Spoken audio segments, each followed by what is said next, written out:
Hi hello welcome to my new YouTube channel. എല്ലാവർക്കും എൻ്റെ പുതിയ യൂട്യൂബ് ചാനലിലേക്ക് സ്വാഗതം. എൻ്റെ പേര് ദേവിക. എന്നെ വലിയ പരിചയം നിങ്ങൾക്ക് ഉണ്ടാവത്തില്ല. മേ ബി ഇതിൽ ഒന്ന് രണ്ട് പേരെങ്കിലും എന്നെ ഷോർട്സിൽ കണ്ടിട്ടുണ്ടാവും. ഞാനൊരു 4-5 ദിവസമായിട്ട് ഷോർട്സ് ഒരു 3-4 ഷോർട്സ് അല്ല ഒരു 5-6 ഷോർട്സ് ഞാൻ അപ്ലോഡ് ചെയ്യുന്നുണ്ട്. നിങ്ങൾ വീഡിയോയുടെ തമ്മിൽ കണ്ട പോലെ ഇത്രയും മാത്രം ഇൻറ്റൻസ് ആയിട്ടുള്ള കുരു ഉണ്ടായിരുന്നു എൻ്റെ മുഖത്ത്. അത്യാവശ്യം പിമ്പിൾസൊക്കെ കുറച്ച് മാർക്സൊക്കെ ഒന്ന് റിമൂവ് ചെയ്ത് നോട്ട് അറ്റ് ഓൾ 100% ക്ലിയർ അല്ല, പക്ഷേ എന്നാലും ഒരു 80-85% ക്ലിയർ ആക്കാൻ എന്നെ സഹായിച്ച കുറച്ചു ലൈഫ് സ്റ്റൈൽ റൊട്ടീൻസാണ് ഞാൻ ഈ വീഡിയോയിലൂടെ ഷെയർ ചെയ്യുന്നത്. ഞാൻ എൻ്റെ ലൈഫ് സ്റ്റൈൽ റൊട്ടീനിൽ കൊണ്ടുവന്ന ചേഞ്ചസ് ഒരു പാർട്ടായിട്ട് വീഡിയോ ചെയ്യാനാണ് ഉദ്ദേശിക്കുന്നത്. കാര്യം എല്ലാം കൂടി പറയുവാണെങ്കിൽ നിങ്ങൾക്ക് മൊത്തത്തിലൊരു കൺഫ്യൂഷൻ ആയിരിക്കും. കാര്യം ഞാൻ എൻ്റെ ഫുഡിൻ്റെ കാര്യത്തിലായാലും എൻ്റെ സ്കിൻ കെയറിൻ്റെ കാര്യത്തിലായാലും മൊത്തത്തിൽ എൻ്റെ ഒരു സ്ലീപ്പിംഗ് ഷെഡ്യൂളിൻ്റെ കാര്യത്തിലായാലും കുറേ ചേഞ്ചസ് കൊണ്ടുവന്നതിന് ശേഷം മാത്രമാണ് എനിക്ക് ഇങ്ങനെ ഒരു ചേഞ്ച് കാണാനായിട്ട് കഴിഞ്ഞത്. അപ്പോൾ ഞാൻ ഈ വീഡിയോയിലൂടെ ബേസിക് കാര്യങ്ങൾ പോയിൻ്റ് ഔട്ട് ചെയ്യുന്നതേ ഉള്ളൂ. ക്ലിയർ ആയിട്ടുള്ളൊരു വീഡിയോ ഓരോ പാർട്ടായിട്ട് ഞാൻ എൻ്റെ ചാനലിൽ തന്നെ അപ്ലോഡ് ചെയ്യുന്നതാണ്. അപ്പോൾ നിങ്ങളും പിമ്പിൾ മാറ്റാൻ സ്ട്രഗിൾ ചെയ്യുന്നു. ഞാൻ ഒരുപാട് സ്ട്രഗിൾ ചെയ്തിട്ടുണ്ടെന്ന് പറഞ്ഞാൽ ഇത് ഞാൻ ഇപ്പോൾ കാണിച്ച ഫോട്ടോ എന്ന് പറയുന്നത് ഒരു 2 month മുന്നേയുള്ള ഫോട്ടോ ആണ്, അല്ല ഒരുപാട് കാലം ആയിട്ടില്ല. അപ്പോൾ എനിക്ക് ആ ഒരു പെട്ടെന്ന് തന്നെ എനിക്ക് ഇത്രയും ചേഞ്ച് ഉണ്ടാക്കാൻ പറ്റി. മൊത്തം 100% മാറ്റിയിട്ടില്ല, പക്ഷെ മൊത്തം ഒരു ചേഞ്ച് ഉണ്ടാക്കാൻ പറ്റി എന്നുള്ളതിൽ ഞാൻ ഭയങ്കര പ്രൗഡാണ്. കാര്യം ഒരു 2 month മുന്നേയുള്ള ആ ഫോട്ടോ ആണ് ഞാൻ തമ്മിൽ കാണിച്ചിട്ടുള്ളത്. അല്ല എനിക്ക് പിമ്പിൾ വന്നതും ഒരു 2 weeks കൊണ്ടാണ് ഫേസ് മൊത്തം പിമ്പിളായത്. എനിക്ക് കാര്യം അറിയത്തില്ല, എന്തുകൊണ്ടാണ് ഇതിങ്ങനെ വരുന്നതെന്ന് എനിക്കറിയത്തില്ല, ഒരു ഐഡിയയും കിട്ടുന്നില്ല. കാണുന്നവരെല്ലാവരും ചോദിക്കുന്നു മുഖത്തെന്ത് പറ്റി. നമുക്കത് കേൾക്കുമ്പം പിമ്പിൾ ഉള്ളവർക്ക് ആ ഒരു ഇതറിയാം, നമുക്കത് കേൾക്കുമ്പോൾ ഭയങ്കര പെയിൻഫുൾ ആയിട്ടൊരു കാര്യമാണ്. അപ്പോൾ ഒന്നാമത് നമ്മൾ ചെയ്യേണ്ട സ്റ്റെപ്പ് എന്ന് പറയുമ്പോഴത്തേനും റൂട്ട് കോസ് കണ്ടുപിടിക്കുക. ബ്ലഡ് ടെസ്റ്റ് എടുത്ത് റൂട്ട് കോസ് കണ്ടുപിടിക്കുക. എന്തുകൊണ്ടാണ് നമുക്കിങ്ങനെ പിമ്പിൾസ് വരുന്നത്? പിമ്പിൾസ് എന്ന് പറയുമ്പോഴത്തേനും നമ്മുടെ ബോഡി തരുന്ന ഒരു വാർണിംഗ് സിഗ്നലായിട്ടാണ് നമുക്ക് കണക്കാക്കേണ്ടത്. കാര്യം നമ്മുടെ ഉള്ളിൽ എന്തെങ്കിലും പ്രശ്നം ഉണ്ടെങ്കിൽ അത് സ്കിന്നിൽ റിഫ്ലക്റ്റ് ആവും. സോ ആദ്യം റൂട്ട് കോസ് കണ്ടുപിടിക്കുക.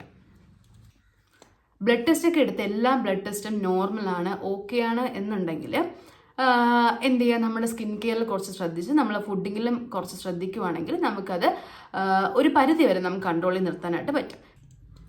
പിന്നെ നമുക്ക് ജനറ്റിക്കലി ഒരു സ്കിൻ ടൈപ്പ് ഉണ്ടാകും, അത് നമുക്കൊന്നും ചെയ്യാൻ പറ്റത്തില്ല. നമ്മുടെ സ്കിൻ ടൈപ്പിനനുസരിച്ചുള്ള പ്രോഡക്റ്റ്സ് ഒക്കെ യൂസ് ചെയ്യുക. പിന്നെ ഓയിലി സ്കിൻ ആണെങ്കിൽ നമ്മൾ ഓയിലി ഫുഡ് ഇൻടേക്ക് എടുക്കുന്നത് കുറച്ച് കുറയ്ക്കുക. നമുക്ക് ഇഷ്ടമുള്ള ഫുഡ് കഴിക്കാം, പക്ഷെ അതിൻ്റെ കൂടെ more vegetables and fruits add ചെയ്യുക. അപ്പോൾ ഇത്രയാണ് നമ്മൾ ബേസിക് ആയിട്ട് അറിഞ്ഞിരിക്കേണ്ട കാര്യങ്ങൾ. അപ്പോൾ എൻ്റെ കാര്യത്തിൽ ഞാൻ എന്തൊക്കെ ചെയ്തു എന്നുള്ള കാര്യം നെക്സ്റ്റ് പോയിന്റ് ഔട്ട് ചെയ്ത് പറയുന്നതാണ്.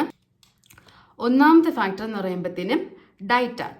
ഡയറ്റിൽ എനിക്കിഷ്ടമുള്ള ഫുഡെല്ലാം കഴിച്ചു, പക്ഷേ ഞാൻ എന്ത് ചെയ്തു, മോർ വെജിറ്റബിൾസും ഫ്രൂട്ട്സും ആഡ് ഓൺ ചെയ്തു. എൻ്റെ ഡയറ്റിൽ മോർ വെജിറ്റബിൾസും ഫ്രൂട്ട്സും ആഡ് ഓൺ ചെയ്തിട്ടുണ്ട്. പിന്നെ ഞാൻ ഇന്നും രാത്രി ഒരു വെജിറ്റബിൾ ജ്യൂസ് കുടിക്കും. ഞാൻ എന്ത് ഫുഡാണ് രാത്രി കഴിക്കുന്നത് എൻ്റെ കൂടെ ഒരു വെജിറ്റബിൾ ജ്യൂസ് കുടിക്കുന്നതാണ്. രണ്ടാമത്തെ ഫാക്ടർ എന്ന് പറയുമ്പോൾ DIY ഫേസ് മാസ്ക് ആണ്. നാച്ചുറലി അവൈലബിൾ ആയിട്ടുള്ളത് തന്നെ കുറച്ച് ഇലകളും മഞ്ഞളും ഒക്കെ ചേർത്തുണ്ടാക്കുന്ന ഒരു ഫേസ് മാസ്ക് ആണ്. എന്നെ വളരെയധികം അത് ഹെൽപ്പ് ചെയ്തിട്ടുണ്ട് പിമ്പിൾസ് റിമൂവ് ചെയ്യാനായിട്ട്. ഞാൻ വീട്ടിൽ നിൽക്കുന്ന ടൈമിൽ ഫ്രീ ഇരിക്കുമ്പോൾ രാവിലെ വൈകിട്ട് രാത്രി ഫ്രീ ആയിരിക്കുമ്പോൾ മൊത്തം ഞാൻ എന്ത് ചെയ്യുന്നു, ഇടയ്ക്കിടയ്ക്ക് ഈ ഫേസ് മാസ്ക് പിമ്പിളുള്ളിടത്ത് സ്പോട്ട് ചെയ്ത് വയ്ക്കുകയും രാത്രി ആകുമ്പോഴത്തേനും ഹോൾ ഫേസ് അപ്ലൈ ചെയ്യുകയും ചെയ്യുമായിരുന്നു. പക്ഷെ അത് വളരെയധികം എന്നെ ഹെൽപ്പ് ചെയ്തിട്ടുണ്ട്. കാര്യം നമ്മൾ പുറമേ നിന്നുള്ള ബാക്ടീരിയൽ ഗ്രോത്ത് പ്രിവെൻറ്റ് ചെയ്യാനായിട്ട് ഒരുപാട് അത് ഹെൽപ്പ് ചെയ്യും.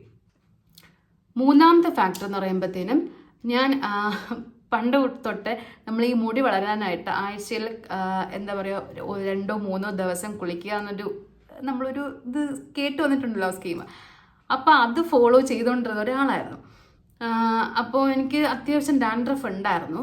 സോ ഞാൻ എന്ത് ചെയ്തു, ഇപ്പം ആ ഒരു 2-3 മാറ്റിയിട്ട് ഇടയ്ക്ക് ഒരു ദിവസം ഇടവിട്ട് തല കഴുകാനായിട്ട് തല വാഷ് ചെയ്യാനായിട്ട് തുടങ്ങി.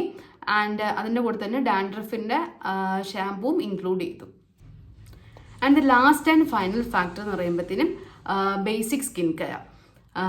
ഏറ്റവും സിംപ്ലസ്റ്റ് ആയിട്ടുള്ള സ്കിൻ കെയർ നമുക്ക് റൊട്ടീൻ ഫോളോ ചെയ്യാൻ പറ്റുവാണെങ്കിൽ അതാണ് ഏറ്റവും നല്ലതെന്ന് പറയുമ്പോൾ ഞാൻ യൂസ് ചെയ്തത് ഡോക്ടർ സജസ്റ്റ് ചെയ്ത സൺസ്ക്രീൻ ആൻഡ് അതുപോലെ തന്നെ മോയ്സ്ചറൈസർ, പിന്നെ ഡോക്ടർ സജസ്റ്റ് ചെയ്ത 2 ഓയിൽമെൻറ്റ്സ് ഞാൻ യൂസ് ചെയ്ത്. തുടർന്നുള്ള വീഡിയോയിൽ ഞാൻ ആ വീഡിയോസ് ഷെയർ ചെയ്യുന്നതാണ്. ആൻഡ് സ്കിൻ കെയറിൽ നമ്മൾ മെയിനായിട്ട് നമ്മൾ ശ്രദ്ധിക്കേണ്ട ഒരു കാര്യം എന്ന് പറയുമ്പോഴത്തേനും നമ്മൾ യൂസ് ചെയ്യുന്ന ഫേസ് വാഷ്. ഇപ്പം നമ്മുടെ സ്കിന്ന് ഓയിലി ആണെന്നുണ്ടെങ്കിൽ നമ്മുടെ ഫേസ് മൊത്തത്തിൽ നന്നായിട്ട് ക്ലെൻസ് ചെയ്യുന്ന ഒരു ഫേസ് വാഷ് ആയിരിക്കണം. പക്ഷേ അതേസമയം നമ്മുടെ സ്കിന്ന് ഡ്രൈ ആക്കാത്ത ഒരു ഫേസ് വാഷ് ആയിരിക്കണം നമ്മൾ ഓയിലി സ്കിന്നുള്ളവർ യൂസ് ചെയ്യേണ്ടത്. ഞാൻ ഫേസ് വാഷിൻ്റെ കൂടെ ഒരു എക്സ്ട്രാ ക്ലെൻസറും കൂടി യൂസ് ചെയ്തിട്ടുണ്ടായിരുന്നു. അത് യൂസ് ചെയ്യുമ്പോഴത്തേനും എൻ്റെ ഫേസ് മോർ ക്ലിയർ, എനിക്കത് കുറച്ചൊരു സാറ്റിസ്ഫാക്ഷൻ, അതായത് നന്നായിട്ട് ക്ലീൻ ആവുന്നു എന്നൊരു സാറ്റിസ്ഫാക്ഷൻ എനിക്ക് കിട്ടുന്നുണ്ട്. സോ അപ്പോൾ ഇത്രയും ഫാക്ടേഴ്സാണ് മെയിൻലി എന്നെ പിമ്പിൾ മാറ്റാനായിട്ട് സഹായിച്ചത്. ഞാനൊരു ഈ ഒരു റൊട്ടീൻ എന്ന് പറയുമ്പോൾ ഓൾമോസ്റ്റ് ഒരു 2 മന്തായിരുന്നു ഫോളോ ചെയ്തത്. 2 മന്തിൽ എനിക്ക് നല്ല ചേഞ്ച് കാണാനായിട്ട് പറ്റി. സോ അതുകൊണ്ട് തന്നെ ഞാൻ നിങ്ങൾക്ക് എല്ലാവർക്കും റെക്കമെൻഡ് ചെയ്യുന്നു. ആൻഡ് ഏതൊക്കെ പ്രോഡക്റ്റ്സ് യൂസ് ചെയ്തു എന്നുള്ളതും, ഞാൻ എങ്ങനെയാണ് ഫേസ് മാസ്ക് പ്രിപ്പയർ ചെയ്യുന്നതുള്ളതും, എങ്ങനെയാണ് വെജിറ്റബിൾ ജ്യൂസ് പ്രിപ്പയർ ചെയ്യുന്നത് എന്നുള്ളതും തുടർന്നുള്ള വീഡിയോയിൽ ഞാൻ അപ്ലോഡ് ചെയ്യുന്നതാണ്. സോ എല്ലാവർക്കും ഈ വീഡിയോ ഇഷ്ടമായെന്ന് പ്രതീക്ഷിക്കുന്നു. അപ്പോൾ ഇതുപോലുള്ള സ്കിൻ കെയർ റിലേറ്റഡ് വീഡിയോസ് കാണുന്നതിന് എൻ്റെ ചാനൽ സബ്സ്ക്രൈബ് ചെയ്യുക. എന്തെങ്കിലും ഞാൻ പറയുന്നതിൽ എന്തെങ്കിലും മാറ്റം വരുത്തുകയോ എന്തെങ്കിലും തെറ്റുകുറ്റങ്ങളുണ്ടെങ്കിൽ നിങ്ങൾക്ക് കമൻറ്റ് ബോക്സിൽ കമൻറ്റ് ചെയ്യാവുന്നതാണ്. ഓക്കെ, അപ്പോൾ മറ്റൊരു വീഡിയോ ആയിട്ട് കാണാൻ വരെ ബൈ.